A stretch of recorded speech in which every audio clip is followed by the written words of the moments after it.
The PetroGazz Angels are hoping to sweep the first round of the PVL Season 3 Reinforced Conference, while the defending champion Creamline Cool Smashers try to keep pace with the early leaders. For more on this weekend's PVL matches, let's bring in our analysts Dionisio and Synjin Reyes. Hi, guys. Thanks for having me. Thank you for wearing your summer shirt, Bangs. Okay, let's start with that matchup between PacificTown Army and PetroGazz. And Bangs, I'll start with you. Cheng is someone for PetroGazz that, paulit-ulit natin siya binabagit eh. How come? Because nobody really expected her to play such a big role. Kasi we have, since they started, they've had Chisaet at the helm of their offense. But this year, General Cheng is proving to be a worthy starter. Kasi if you've been watching her ever since nung nasa CSB pa siya up until now, she's just a very chill setter.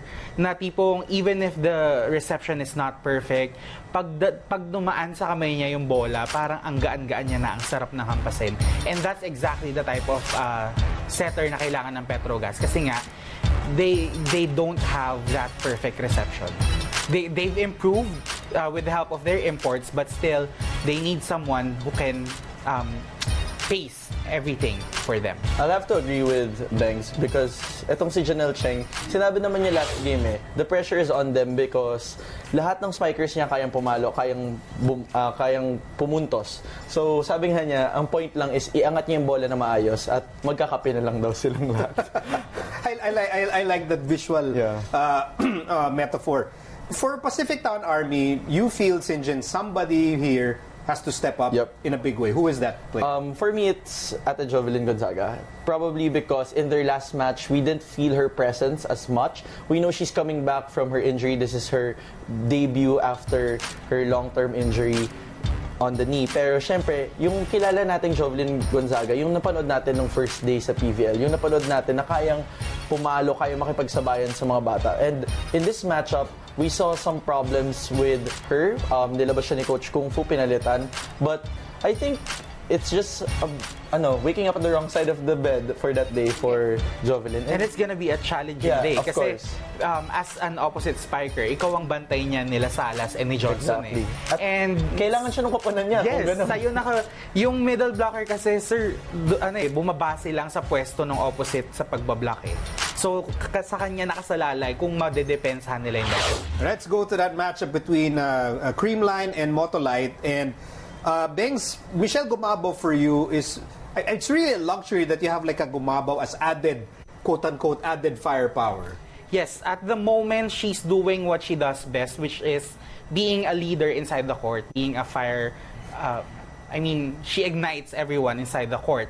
But so far sa scoring, si Kaupin, si Kutika, and si Valdez ang nagdadala. But imagine how lethal they would be if Gumabo joins that scoring party.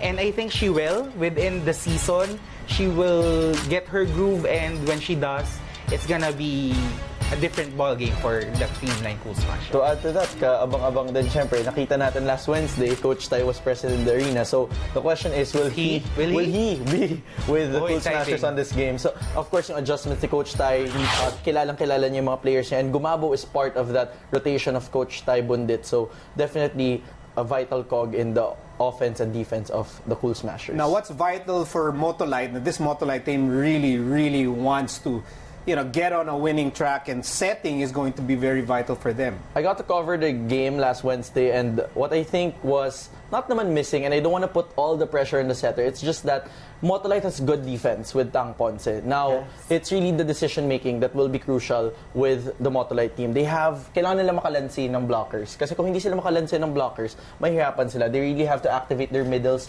In some of the sets last Wednesday against Banko Perlas, we saw Ayel and Fen really scrambling with choosing the middle sa start ng set. Pero pagdating sa dulo, talagang napupunta na lang dun sa open. So they really have to shuffle it up and try to challenge the defense of Creamline. We know Creamline could also press on the block. All right, let's go to the Banko Perlas versus PacificTown Army matchup. There's one player there in Army, Bangs, that will always be critical to this team. Yes. Nakausap ko nga one time si Coach Jerry. I mean, he's not part of the team, but he said that this conference is an imports game. Yeah. Kumbaga, kung maganda ang gagalawin ng imports, there's a good chance that you'll win. And that's exactly what's gonna happen with PacificTown. They need Limareva Flink to do what she's been doing, which is defending well and attacking. Kasi Banko Perlas has really good blockers in Bersola and Yildirim. Yep. So it's a tall task to get through to that. But if she does, it's gonna be an exciting game. You know, Bengs pointed out tall order for the PetroGazz, for PacificTown Army. But on the other side of the court, it's tall order for Tan and for Ella De Jesus, because I'm not putting the pressure on them. Setting, they're high up there. Gem is the number 2 setter of the league right now.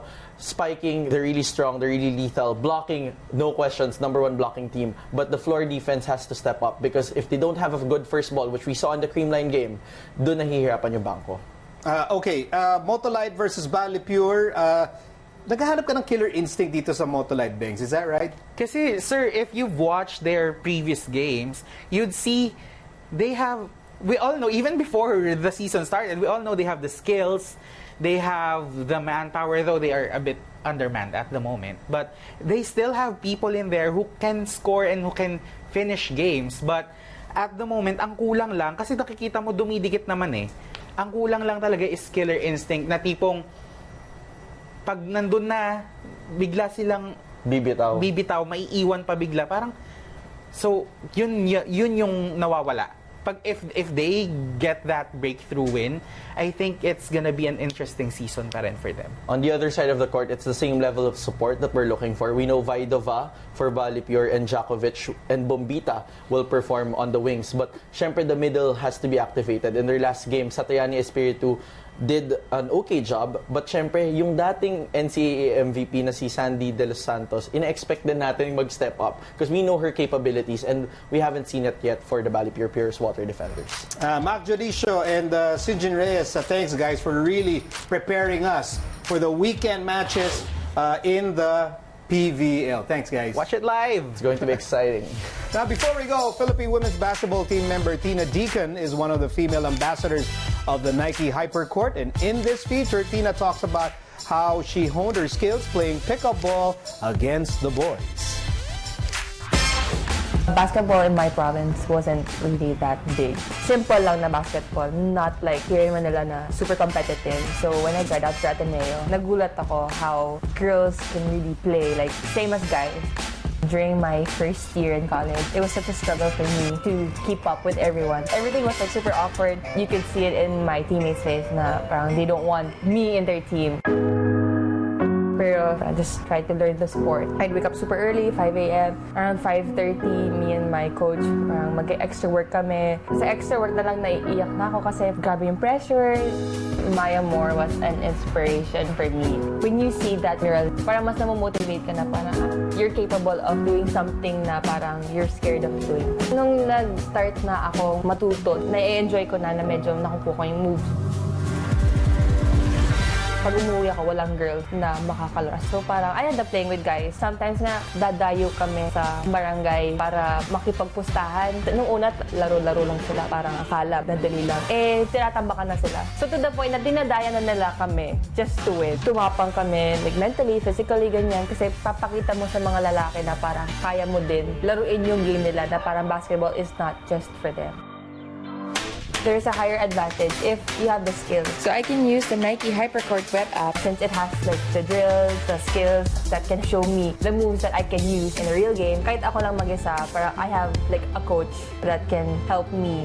When female basketball players get to see Maya Moore on the Nike Hypercourt, well, for me, I think they'll be very happy to see that women's basketball is now recognized. And then the reaction you get kapag nakita ka na lang maglaro, parang sobrang na-amazing na parang, grabe, kaya niya pala. So parang ako, if you just give women the chance to show their talent, magugulat ka kung ano yung kaya pala nila ibigay. This has been The Score. I'm Miko Halili. You can also watch The Score on the iWant app for free. And we'll see you all again on Monday.